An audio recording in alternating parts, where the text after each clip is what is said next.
Today's paper is on Queen Isabella and King Ferdinand. Isabella was born April 22nd, 1451, the daughter of King John II of Castile and his second wife, Isabella of Portugal.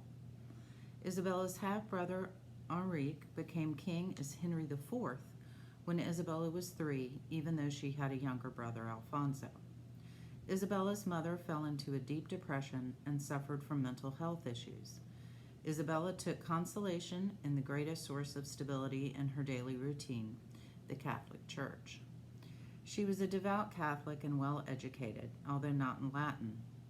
As a girl, Isabella was fascinated by Joan of Arc and had an appreciation for people who sacrificed for the common good. When Isabella was 6, Enrique arranged for Isabella to marry Ferdinand, son of Juan II of Aragon, who was approximately the same age. When she was 10, Enrique said she would instead marry Ferdinand's older half-brother Carlos, who was 40. At this time, Isabella and Alfonso were ordered to leave their mother and join Enrique at court, where they lived under armed guard. Isabella served as a lady-in-waiting to Enrique's wife, Queen Juana. In 1461, Carlos suddenly died. In 1464, it was agreed that Isabella would marry Edward IV. At 22, he was charming, tall, handsome, and intelligent. Then, he secretly married someone else. Isabella is said to have been unforgiving. When she was 15, Isabella was promised in marriage to Pedro Giron, whom she despised. She prayed that either she or he would die, so she didn't have to marry him. He dropped dead. In 1465, Enrique's popularity was on the decline, and the parentage of his daughter Juana was in question. Everyone was forced to pick sides between Enrique and Alfonso. Isabella sided with her younger brother Alfonso. On July 5, 1468, Alfonso died, most likely from poisoning. Isabella, however, declared Alfonso's death was from plague. If she suggested he had been murdered, she would have been a target. She wrote in a letter sent across the kingdom that Enrique should be king and she his successor. She was also assured by Enrique that she wouldn't have to marry against her will. Enrique was unreliable and in a few weeks began to blame Isabella for everything that had hurt him.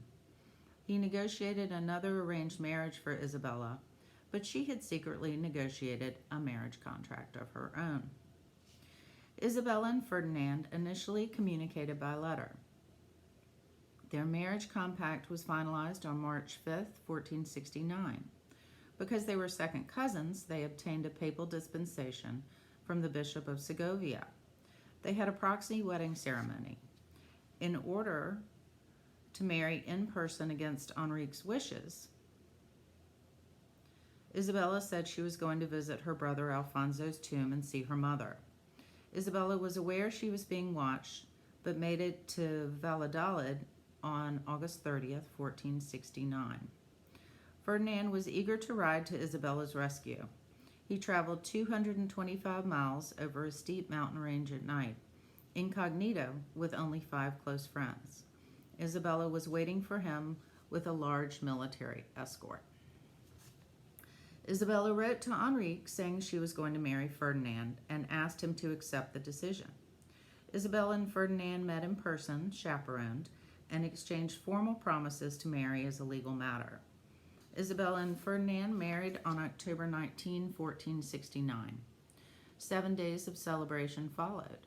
When they married, Isabella was 18 and Ferdinand was 17. He already had 2 illegitimate children. Ferdinand was king of Sicily and would inherit Aragon, Valencia, and Catalonia, its crown jewel being Barcelona. He had become the sole heir due to the sudden deaths of his older brother and sister. King Juan, Ferdinand's father, was 71 when Ferdinand and Isabella married. Known as vicious, vengeful, and selfish, King Juan had long wanted to gain control of Castile. King Juan's daughter, from his first marriage, had been married to Enrique for 13 years, but the marriage was never consummated. The Catalans despised their King Juan of Aragon, and Isabella had married King Juan's favorite son. Behind his smiling eyes and easy laughter, Young Ferdinand was his father's son. Isabella and Ferdinand came from similar backgrounds. They were both Spanish, Catholic, and had grown up in the shadow of older siblings expected to rule. They had come of age surrounded by war and civil unrest. They also didn't have any money. Isabella wanted to mend fences with Enrique, and they pleaded for his forgiveness.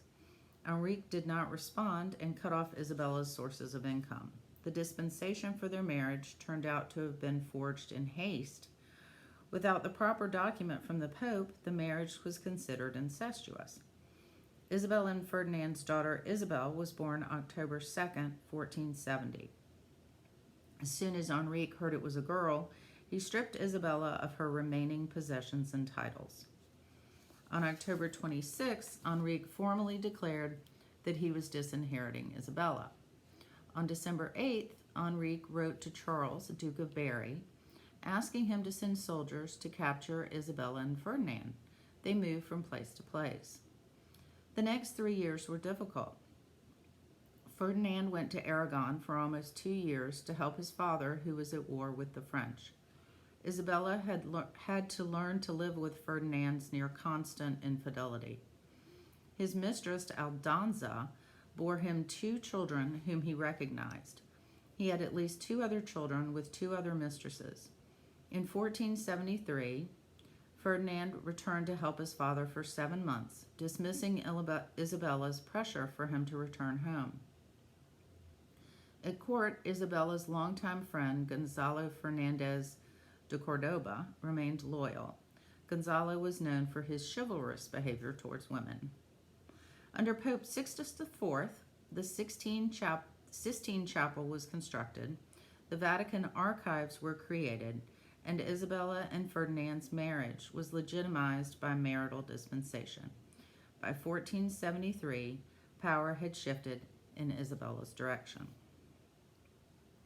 While Ferdinand was gone during much of 1471 to 1474, Isabella sought to shore up support in the kingdom's cities and recruited foreign allies. She initiated her own foreign policy with France by offering her daughter's hand in marriage to Charles, son of Louis XI. In cities across Castile, hostilities had broken out between longtime Christians and conversos, those of Jewish descent whose families had converted to Christianity. By reestablishing herself as an independent source of power, Isabella was able to define herself as the savior who would bring a solution to the chaos. It was around this time that Isabella's friend Beatrix and her husband Andres de Cabrera persuaded King Enrique that it was time to reconcile with his sister. Although their reunion went well, Enrique took ill with a stomach ailment during a dinner. Had he been poisoned? Enrique's health deteriorated over the next year, and he died on December 11, 1474. He left no will, or at least no will was found. As Enrique had died without a legitimate heir, Isabella assumed the throne. Hours after attending the funeral mass, Isabella returned to the same church to have herself proclaimed queen. The 23-year-old princess pledged to defend the church and the people of Castile and Leon. Isabella had sent a slow messenger to Ferdinand, who was 175 miles away. He did not learn that Enrique had died or Isabella had assumed the throne until several days later. He was furious. Suddenly their roles were reversed. She was in control. Now he would come to her, not she to him. What Isabella had done was not unprecedented, but it was highly irregular. The Concordat of Segovia was a new contract between Isabella and Ferdinand that gave Ferdinand symbolic importance but little real power. Isabella remained proprietary queen of Castile, and her children, not his, would inherit the throne. They also, unfortunately, agreed that his name would go first on documents and came to be known as Ferdinand and Isabella. In time, he received credit for her accomplishments. Another conflict arose when King Afonso of Portugal, now engaged to 13-year-old Juana, daughter of Enrique, demanded that Isabella and Ferdinand step down. He asserted that Juana was the true queen. War began when Alfonso arrived in Castile with more than 10,000 warriors. Isabella commanded her troops to take the war to Portugal and attack its cities. This became known as the War of 1475 to 1479. In the Battle of Toro in 1476, both sides won some skirmishes and lost others. However, Ferdinand was presented as the winner in Castile. It was a political victory. The war ended when Isabella negotiated a peace agreement with her Portuguese aunt Beatrix. Isabella convened her first administrative council in April 1476 and began to address the conditions in the kingdom. She brought back an old system of armed militias known as the Sacred Brotherhood. They were trained to maintain order and accountable to Isabella. She changed the composition of the royal council so it was no longer dominated by the aristocracy, but now had 3 nobles and 9 lawyers. Through this, Isabella began to administer government more efficiently. She also applied scrutiny to the church. She promoted scholarship and sought to clean out corruption. Most importantly to Isabella, she was creating and financing an army to field against the Islamic Emirate in Granada. Isabella and Ferdinand's second child, Juan, was born in 1478. Their son was heir to the throne, and Spaniards all over the kingdom rejoiced. Ferdinand's infidelity continued, however, and Isabella ordered several of the women to marry and sent them off. They also disagreed over the administration of the church. Isabella was preoccupied with reforming it. Isabella was interested in cleansing the church of the corrupt awarding of church offices, while Ferdinand had his 7-year-old illegitimate son, Don Alfonso, named Archbishop of Zaragoza. Isabella also became interested in architecture. She would go on to command the building of many monuments in what became known as the Isabelline Gothic style. Isabelline architecture was ornately Gothic, but with Flemish and Islamic influences and a lot of surface decoration. In 1479, Isabella and Ferdinand had another daughter, Juana. A lot of them have the same name. In 1482, they had twins, but only their daughter Maria survived. In 1485, their youngest child was born, Catalina, or Catherine of Aragon, the future Queen of England. Isabella orchestrated their marriages with royal households through Europe. She was described as an affectionate but demanding mother. The children were well educated, and their behavior was expected to be impeccable. Isabella kept her children close at hand. They joined her at war, living in fortified castles or tents. Isabella set expectations for females who would rule on their own or in partnership with their husbands. Her emphasis on girls' education helped spawn an academic revolution for women across Europe.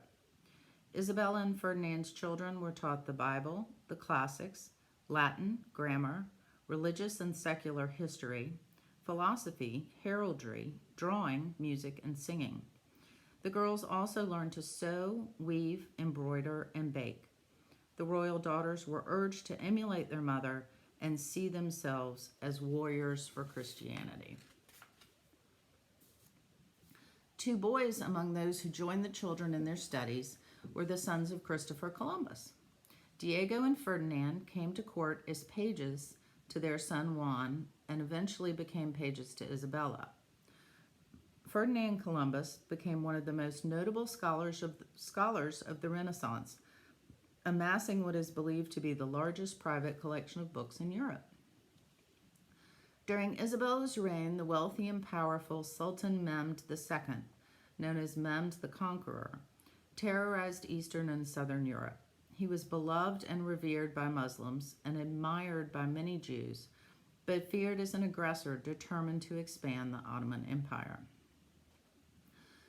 Through Isabella's childhood and early adulthood, Mehmed repeatedly said he intended to destroy Christianity. He won Constantinople in 1453 and renamed the city Istanbul. By 1459, all of Serbia was under Mehmed's control. In 1470, the Ottoman army moved into Greece, and by 1480, Mehmed was preparing a long-awaited attack on Italy. In early 1481, he had mobilized, but no one knew what his destination might be. Isabella was making it her mission to shore up her forces against the impending onslaught, using religious faith to mobilize troops for her kingdom's self-defense. Isabella next directed her attention to southern Spain. The last surviving Muslim realm in Iberia was the Kingdom of Granada, controlled by the warlike Nasrid dynasty. The Nasrids also controlled important Mediterranean seaports. From these secure bases, the Granadans were able to send lightning strike raids out into the Castilian lands to capture Christians, to enslave them, to sell them for ransom, or to use them as laborers or in sex trafficking. In 1480, the Turks successfully raided Otranto, Italy. Their goal was extinguishing the Catholic religion.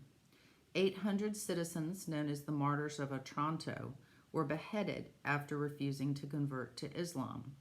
They were canonized by Pope Francis in 2013. In 1481, Muslims of Granada attacked Zahara in southern Spain. From this base, they made further incursions. The long-expected war, which became known as the Queen's War, began in 1482 when the Marquis of Cadiz took matters into his own hands and decided to capture the town of Alhama. 800 Muslims were captured and 3,000 were killed. Mehmed died unexpectedly, and the Ottoman forces withdrew from southern Italy. The reconquest of Granada would last 10 years. There were terrible casualties on both sides. In 1481, Isabella commissioned artworks to memorialize each victory of the reconquest. The relief carvings eventually totaled 54. The victory of Granada was the first significant triumph against Islam in hundreds of years. An interesting result of Isabella's role in the war was the mark she left on the game of chess, which was very popular in Spain at the time. The Queen became the single most powerful piece on the chessboard, able to move great distances in all directions. Her mission is to protect and defend the key piece on the board, the king. During the years when religious hatreds were on the forefront of everyone's mind, Queen Isabella authorized the creation of a joint church and state initiative called the Inquisition. The Inquisition applied to people who identified themselves as Christian, but whose behavior caused others to doubt their beliefs. It focused primarily on conversos and did not initially apply to Muslims or Jews. Its goal was to ferret out insincere Christians, and if they were found guilty, to correct them, and if they were deemed unrepentant, to kill them by burning them at the stake, their traditional penalty for heresy. Isabella and Ferdinand later decided to force all of the Jews in Spain to convert to Christianity. If they didn't convert, they were forced to leave. Later, the same things happened to the Muslims. The Inquisition was formally launched by Isabella in 1480, reluctantly, as a result of lobbying by clerics. The Spanish Inquisition turned out to be such an effective tool for government repression and control that it survived as an institution for 300 years. The first victims of the Spanish Inquisition were Christians of Jewish descent. Later victims included homosexuals, people of Muslim descent, Protestants, and divorced people. During Isabella's reign, as many as 2,000 people were put to death. They also tried people who had already died and burned their bones. There was no presumption of innocence. Those who were accused and confessed were forgiven, but made to do some kind of penance. Informants were encouraged to come forward anonymously, which brought out the worst in human character. In 1492, Isabella ordered the Jews to convert to Christianity or be expelled. The Inquisition was financially self-supporting. Any goods or money confiscated went to the royal treasury.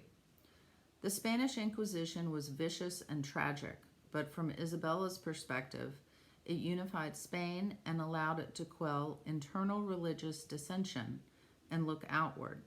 Spain was now on the verge, ready and sufficiently ruthless, of becoming the greatest world power ever known. The world was entering a new age of global exploration. It was common knowledge that the world was round, but nobody had yet been able to circumnavigate it because of the great distance across the open ocean with no stopping point along the way. Christopher Columbus had a streak of madness and a wild imagination. He was also a devout Christian. Columbus spent 7 years persistently persuading Isabella and Ferdinand that he had the skills to undertake the expedition before he set sail from Castile with his 3 ships in 1492. Portugal and England had been unwilling to fund his expedition. Isabella and Columbus had a good relationship. Both possessed a messianic sense of destiny, intermingled with intense religiosity. Both wanted to spread Christian faith, and both thought earthly rewards would come their way for doing so. Without question, their motives were simultaneously material and spiritual. They sought worldly riches, but did not want to be perceived as doing so. Although Isabella was among Columbus's foremost supporters, Ferdinand barely showed any interest. Cash was short due to war, so Isabella ordered the town of Panos to provide 2 of the ships for Columbus's journey, the Nina and the Pinta. It was difficult to find sailors willing to sail for that long without seeing land. One ship captain, Juan de la Cosa, volunteered and brought his own ship, the Santa Maria. Columbus sailed with him. Before setting sail on August 3, 1492, every man on board was required to confess his sins and take communion. The sailors were afraid and restless as the weeks passed with no sign of land. They first saw land on October 12th. The 3 ships landed somewhere in the Caribbean, probably the Bahamas. He thought he was on the coast of Asia or India. They were enchanted by the colors of the Caribbean, the white beaches, palm trees, and fruit. Columbus was struck by the naked islanders on the beach. He described them as gentle and peaceful people and of great simplicity, and immediately began thinking about how to enslave them, as he thought they would make good servants. On November 20th, the captain of the Pinta sailed off without warning. In December, Columbus arrived in Haiti. On Christmas Eve, the Santa Maria became stranded on a sandbar and then pushed onto coral reefs. The tribal chief, Guacanagari, had his people help the Europeans transport their goods to shore. He gave them 2 large houses and treated them to an elaborate feast. Columbus believed they had a real friendship. He chose 39 men to stay behind and left on January 3, 1493, to make his way home through the Caribbean. On January 6th, the Nina reappeared. Returning home, they took samples of foodstuffs they had found, parrots, gold objects, and a small group of natives they had captured. It took 2 months to get home. Oddly, Columbus did not sail directly to Spain, but to Portugal. He wrote to Isabella about his discovery from Lisbon. He next went to Seville and Barcelona, parading through the streets and creating enthusiasm for overseas exploration. Isabella and Ferdinand received him with honor and listened attentively. He gave a long account of all that transpired and of the riches that were there. They also talked of the millions of lives that were at risk of damnation if they were not evangelized and saved. On his next journey, Columbus had 17 ships, and many people wanted to travel with him. He always believed that Isabella was his greatest supporter. A letter he wrote to Isabella and Ferdinand describing his journey and extraordinary things he found was soon widely circulated due to the new printing press. Even though the undertaking had been sponsored by Isabella, almost all of the printed versions named Ferdinand as the sponsor of the trip. In 1492, Rodrigo Borgia, who took the name Alexander VI, was elected pope.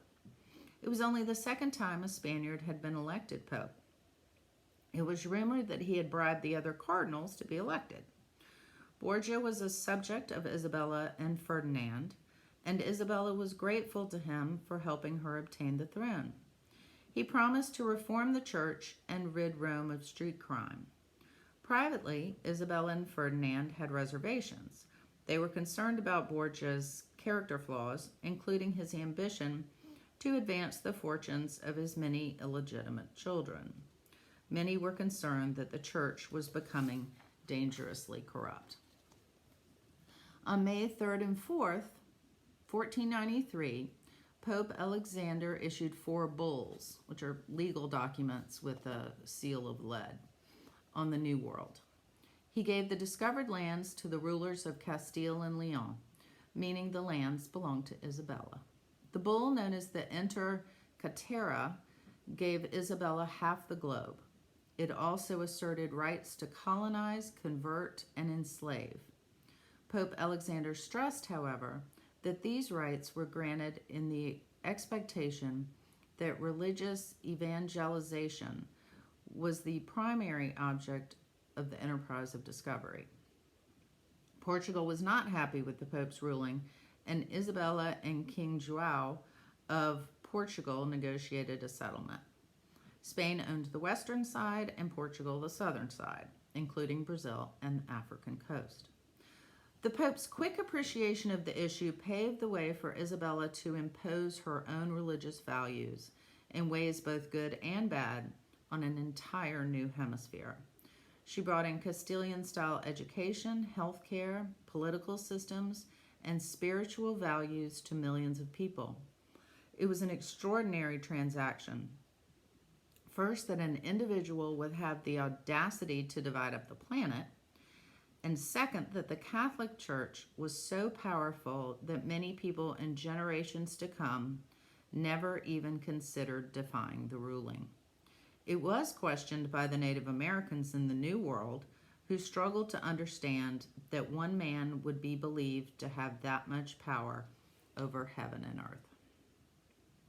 Although it is debated whether or not Columbus was the first to discover the Americas, only one person in history immediately recognized the importance of the discovery, claimed it for herself, and turned the venture promptly into a keenly pursued enterprise that resulted in one of the most dramatic population shifts in history. And that person was Queen Isabella. Isabella sent Columbus back to the New World, but sponsored other expeditions as well. Amerigo Vespucci was on one of the expeditions, after whom the Americas were accidentally named. The expeditions lasted for decades. Isabella instructed Columbus that the most important thing was the religious instruction of the Indians. The Indians were to be taught Spanish and treated well and lovingly. She sent 12 priests to begin missionary work. On Columbus's second expedition, they encountered the Carib Indians who, it turns out, were cannibals. The Castilians also had several encounters with the warlike Indians known as braves. The braves used arrows tipped with a toxic substance for which there was no medical treatment. The explorers made their way through the islands and suffered from insect bites, infections, and lack of food. Many Spaniards were dying from hunger, but more Indians were dying from exposure to infectious disease from Europe. When they reached La Navidad, where Columbus had originally left the 39 settlers, they discovered they had all been killed and the village burned to the ground. Columbus was blamed for their deaths. It was on this second voyage that the massacre of the Indians began. Ferdinand listened to complaints about Columbus. Isabella was furious when she found out Columbus had returned with hundreds of slaves and ordered that they be returned to the New World as soon as possible. Columbus's power declined, although Isabella was his most important patron and he remained at court. Columbus could not accept the reality that he had not found a path to the Orient. As many as half of those that had traveled with him died, and many others were financially ruined. Others had come back suffering from syphilis, that they then spread to others. Soon the disease spread throughout Europe. After more than 2 years, Isabella agreed to a third expedition. Columbus and his men were described as unjust and cruel after they went to extreme lengths to establish control over their men who were on the verge of mutiny. Isabella sent Bobadillo to investigate reports of problems in the Indies. When Bobadillo arrived in Hispaniola in 1500, he discovered that Columbus and his brothers were carrying out harsh punishments against those they thought were undermining their efforts.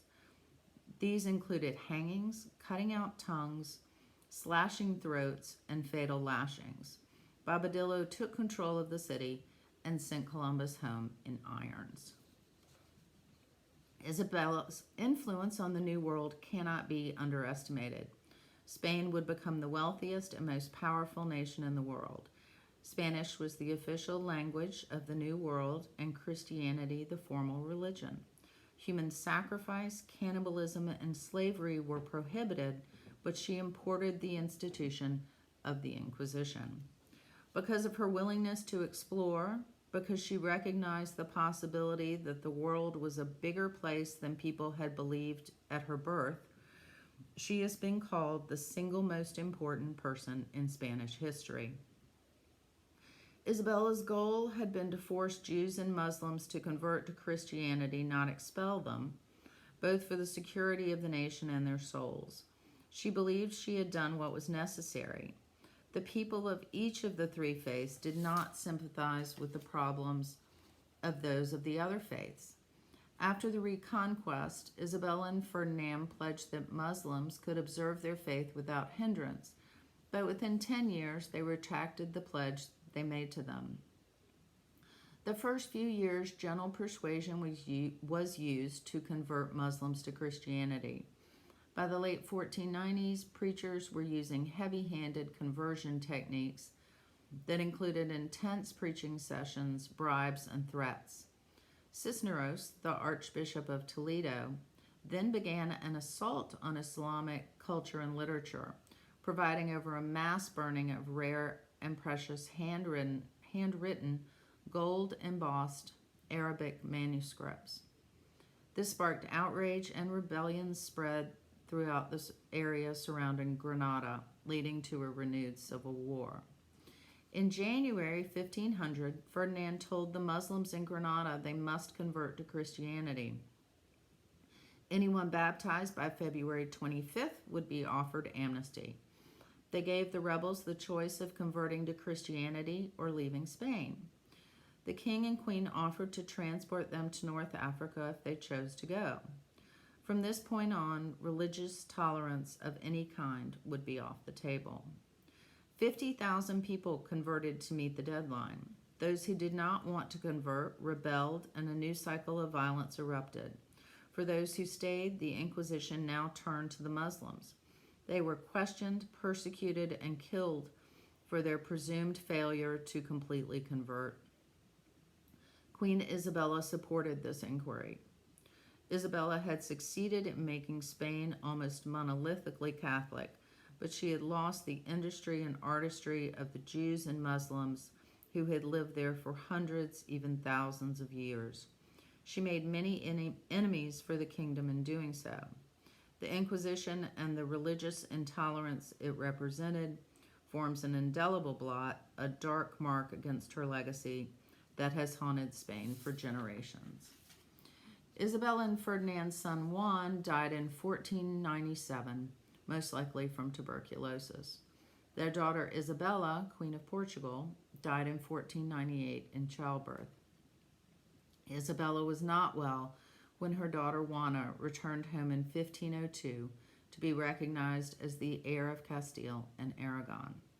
In the last 2 years of her life, Isabella's focus was on her religious faith, her children's well-being, and the security of Spain. In October 1504, Isabella's health took a turn for the worse, and she composed her last will and testament. Ferdinand was with her as last rites were administered. She asked him not to remarry, and he promised he would not. Isabella died on November 26, 1504, at age 53.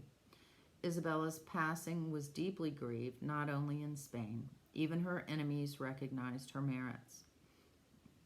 Isabella's daughter Juana was to succeed her on the throne, with the caveat that if Juana was unwilling or unable to govern, then Ferdinand should serve as regent until Prince Charles, Juana's oldest son, was 20 years old and could assume the throne. In her will, Isabella praised Ferdinand effusively and left him vast wealth. She was leaving him her jewels so that, seeing them, he may be reminded of the singular love I always bore him while living, and that I am waiting for him in a better world, by which remembrance he may be encouraged to live the more justly and wholly in this. Isabella also left large sums of money to charity. She asked to be buried in Granada at the Church of San Francisco in the Alhambra. She asked to be buried in a Franciscan habit with a simple stone to mark her grave. In 1521, her body was placed beneath a marble effigy in a cathedral built in the center of Granada. Ferdinand did not accompany Isabella's body to be buried in Granada and immediately began to dispose of her belongings. He quickly proposed that he remarry. It soon became apparent that Ferdinand was unpopular, and the love shown for the sovereigns was for Isabella, not him. Juana's husband, Archduke Philip of Austria, did not initially tell her that her mother had died. Philip was an abusive husband and told people that Juana was crazy. Philip planned his own coronation as King of Castile, Leon, and Granada. Philip and Ferdinand then engaged in a propaganda war over who should rule. They both asserted that Juana was mentally ill. By the time Juana and Philip arrived in Castile to assert control, Ferdinand had remarried an 18-year-old French princess, Germana. Ferdinand's popularity plummeted, and when Juana and Philip arrived, Spain rallied to their side. Juana and Philip had a joint coronation as king and queen in July 1506. In September 1506, Philip, aged 28, died. He was likely poisoned. King Ferdinand and Queen Germana returned to Castile to rule. Juana spent the rest of her life confined under armed guard at the castle Tordesillas. After Isabella's death, the New World no longer got the same attention under Ferdinand, and voyages of discovery declined. Unfortunately, abuse of the Native Americans got worse. Many of the paintings in Isabella's collection of Christ were kept together thanks to Isabella's daughter-in-law, Margaret. Today, most of them remain in Madrid's royal palace. The rest are part of collections of major museums, including the Metropolitan Museum of Art in New York and the National Gallery of Art in Washington. King Ferdinand died in 1506 and was buried next to Queen Isabella in Granada. Their descendants include the ruling families of Spain, Belgium, Luxembourg, the Netherlands, the United Kingdom, Denmark, Norway, Sweden, and Monaco. The end.